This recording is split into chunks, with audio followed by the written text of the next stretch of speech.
ಇದೇ ನಮ್ಮ ಕೋಲಾರ ತಾಲೂಕಿನ ವೇಮಗಲ್ ಹೋಬಳಿಯ ಸೀತಿ ಗ್ರಾಮದಲ್ಲಿ ನೆಲೆಸಿರುವಂಥ ಪೂರ್ವ ದೇವರುಗಳಾದಂಥ ಶ್ರೀ ಪತೇಶ್ವರ ಮತ್ತು ಶ್ರೀ ಭೈರವೇಶ್ವರ ಜಾತ್ರಾ ಮಹೋತ್ಸವ ಇದೇ ಏಪ್ರಿಲ್ 2ನೇ ತಾರೀಕು ನಡೀತಾ ಇದೆ. ಮಧ್ಯಾಹ್ನ 1 ಗಂಟೆ 40 ನಿಮಿಷಕ್ಕೆ ತೇರಿನ ಕಾರ್ಯಕ್ರಮ ಇರ್ತದೆ. ಆ ಟೈಮ್ಗೆ ಎಲ್ಲರೂ ಭಕ್ತಾದಿಗಳೆಲ್ಲ ಬಂದು ತೇರನ್ನು ಹೇಳ್ಕೊಡ್ತಾರೆ.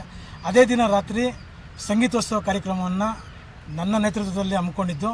ಆ ಸಂಗೀತೋತ್ಸವ ಕಾರ್ಯಕ್ರಮಕ್ಕೆ ಸನ್ಮಾನ್ಯ ಆಹಾರ ಖಾತೆ ಸಚಿವರಾದಂಥ ಸನ್ಮಾನ್ಯ KH ಮುನಿಯಪ್ಪನವರು ಹಾಗೂ ಪೂರ್ವ ವಿಭಾಗದ DCP ಆದ IPS ದೇವರಾಜ್ ಅವರು, ನಮ್ಮ ಕೋಲಾರದ DC ಆದ DR ರವಿ ಅವರು, ಮತ್ತು IPS ಅಧಿಕಾರಿಯಾದ ನಿಖಿಲ್ ಅವರು, ಮತ್ತು ಇನ್ನೂ ಕೆಲವಾದ ಗಣ್ಯಗಳು ಮತ್ತು ಹಲವು ಚಿತ್ರ ನಟನಟಿಯರು ಬರ್ತಾಯಿದ್ದು.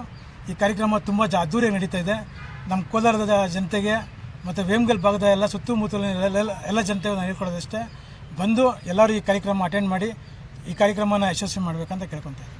ಕಾರ್ಯಕ್ರಮಕ್ಕೆ ಮಾಲಾಶ್ರೀ ಮಗಳಾದ ಆರಾಧನಾ ಮಾಲಾಶ್ರೀ ಬರ್ತಾಯಿದ್ದಾರೆ, ಮತ್ತು ಗಿಲ್ಲಿ ನಟ, ಆಮೇಲೆ KR ಪೇಟೆ ಶಿವು, ಸಂಗೀತ ಶೃಂಗೇರಿ, ಸಿಂಗರ್ಸ್ ಬಂದು ನಮ್ಮ ಪೊಲೀಸ್ ಸುಬ್ರಹ್ಮಣ್ಯ ಮತ್ತು ಮಮತಾ ಅಂತ, ಮತ್ತು ZTV ಮತ್ತು ಇದರಲ್ಲಿ ಯಾರು ವಿನ್ನರ್ ಆಗಿದ್ರು ಅವೆಲ್ಲ ಸಿಂಗರ್ಸ್ ಎಲ್ಲರೂ ಬರ್ತಾಯಿದ್ದಾರೆ.